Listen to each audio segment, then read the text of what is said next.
बघा, आपण माणसं कशी असतो ना, आपल्याला कुणी माया लावली, कुणी आपल्या सोबत प्रेमाने वागलं, तर ते आपण तात्पुरतं लक्षात ठेवतो. आपलं काम झालं, आपला हेतू साध्य झाला, की ती गोष्ट आपल्याला तितकीशी आपली वाटत नाही. आपल्याला तितकंसं त्या माणसांबद्दल वाटत नाही.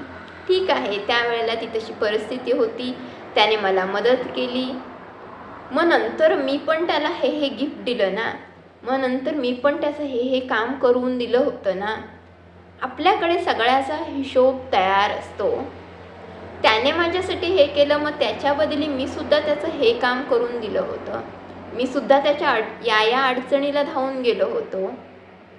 या सगळ्याचा हिशेब आपल्याकडे तयार असतो. पण प्राणी जे असतात त्यांचं असं अजिबात नसतं. खास करून जी गाईगुरं असतात, त्यांना अनोळखी माणसांनी जरी माया दाखवली, जरी प्रेम दिलं, तरी ते ती माया लक्षात ठेवतात, ते प्रेम लक्षात ठेवतात. ते असं अजिबात म्हणत नाहीत की ही माणसं अनोळखी आहेत, ही माणसं माझी नाहीत, मग कशाला या माणसांना लक्षात ठेवायचं, असं या गाईगुरांचं अजिबात नसतं. आम्हाला दरवर्षी येणारा अनुभव, दरवर्षीचा उन्हाळा, त्या उन्हाळ्यामध्ये आमच्याकडे म्हणजे आमच्या परिसरामध्ये आजूबाजूच्या वाड्यांमधून गाईगुरं चरायला येतात. चरण्यासारखा परिसर आहे म्हणून ही गाईगुरं येतात. तर आमची जी आई आहे ती या गाईगुरांची, ज्या गाया आहेत 2-3, त्यांची वासरं असतात, त्यांची वेगळी काळजी घेते. घराचा जो गेट असतो तो सताड उघडा असतो दिवसभर. बाहेर उन्हाळ्याच्या दिवसांमध्ये पाण्याचं एक मोठं तपेलं ठेवलेलं असतं. ही गाईगुरं येतात, आपापल्या वेळेप्रमाणे अगदी राजेशाही थाटामध्ये आतमध्ये गेट उघडून एंट्री करतात, येतात, पाणी पितात आणि शांतपणे झाडांना तोंड न लावता निघून जातात. आई असेल तर ते थोडा वेळ आतमध्ये अंगणामध्ये रेंगाळत राहतात. ती बाहेर नसेल, तिथे बाहेर अंगणामध्ये नसेल तर त्यांच्या लक्षात येतं आणि मग ती शांतपणे निघून जातात, अंगणातून बाहेर निघून जातात. त्यांना हकलवायला लागत नाही. आणि आई काय करते, त्यांना पाणी देण्यासोबतच आदल्या दिवशीचं जे काही उरलेलं असेल, जे कचरा म्हणून आपण बाहेर टाकून देतो किंवा पिशव्या भरी बांधून ठेवतो, आली कचऱ्याची गाडी की त्याच्यात ती पिशवी टाकायची.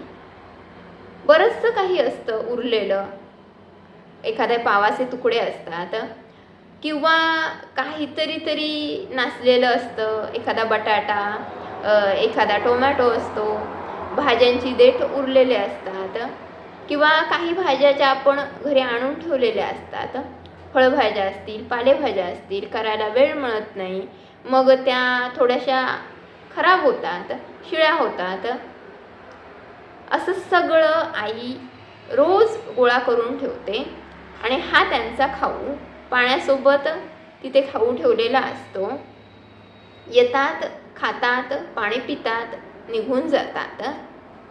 आणि हे दर उन्हाळ्यामध्ये असं घडतं. एक उन्हाळा संपून गेला की नंतर पावसाळा सुरू होतो. पावसाळ्याच्या दिवसांमध्ये काही गाईगुरांना बाहेर सोडलं जात नाही आणि नंतर पुन्हा दिवाळीचे दिवस संपले की पुन्हा ही गाईगुरं येतात. त्यांच्या लक्षात असतं, त्यांना घराचा पत्ता बरोबर माहीत असतो, त्यांना घरातली माणसं बरोबर लक्षात असतात, त्यांना रस्ता बरोबर माहीत असतो. कसं ना. आणि आपण माणसं आपल्यासाठी कुणीतरी काहीतरी केलं की ते आपण सहज विसरून जातो किंवा ते आपण लक्षात ठेवतो पण आपल्या कामापुरतं. एकदा का आपण त्या वाईट परिस्थितीतून बाहेर पडलो, आपले वाईट दिवस संपले, आपली गरज संपली की मग आपल्याला त्या मदतीचं, त्या माणसांचं, त्या मायेचं तितकंसं काही वाटत नाही. मग आपल्याला असं वाटतं की हो, त्यावेळेला होऊन गेलं ते, ती तशी वेळ होती, ती तशी परिस्थिती होती, म्हणून त्या माणसाने मला मदत केली. मी जरी त्याच्या जागी असतो तरी मी हेच केलं असतं. आपल्याकडे बरीच उत्तरं तयार असतात सगळ्याची, सगळ्या गोष्टींचा आपल्याकडे हिशेब रेडी असतो. पण जनावरांचं तसं नसतं ना, आणि म्हणूनच आपण त्यांना जास्त माया लावतो, ते सुद्धा आपल्याला जास्त माया लावतात. काय तर हा होता आजचा व्हिडिओ. कसा वाटला? तुमच्या प्रतिक्रिया कमेंट बॉक्समधून जरूर शेअर करा. चॅनल सबस्क्राईब करायला मात्र विसरू नका. बाय.